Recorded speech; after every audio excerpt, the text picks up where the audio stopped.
Good morning, YouTube. The title of this video is Muslim versus Alien. And as the story unfolds, you'll understand why I picked that title. Sunday night, here locally, a 17-year-old girl was, Muslim girl was leaving her synagogue or whatever it is Muslims call their church. I don't know.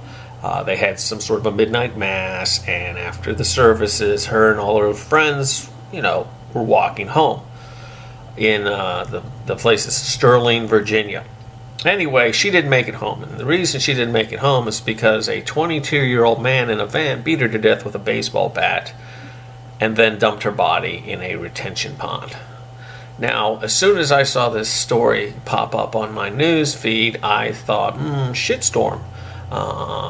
Considering what had just happened in London with the van attack on the Muslims over there. But as I started to read the story, it got, shall we say, complicated. First of all, the perpetrator of the crime was no supervillain. He was apprehended like 5 minutes after the crime had been committed. And from his name, I gathered, because it was a Spanish surname, that he was probably not here legally.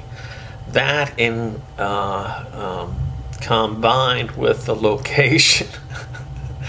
If you're from Northern Virginia, you know what I'm talking about.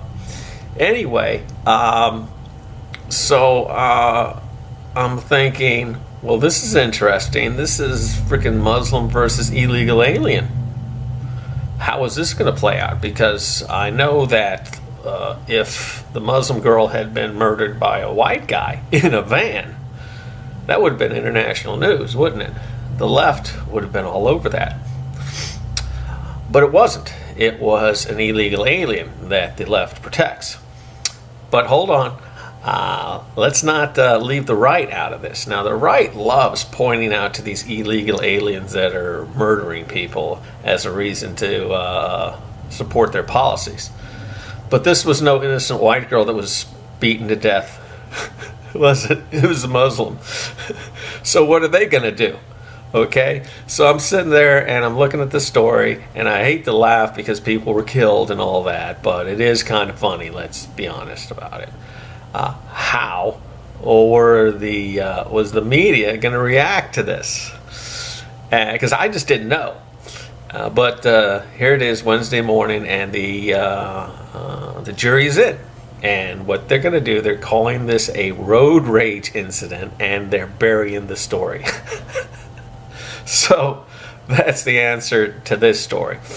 So if you haven't heard about this incident, don't be surprised. This happens all the time. Stories that don't fit the approved narratives get buried all the time.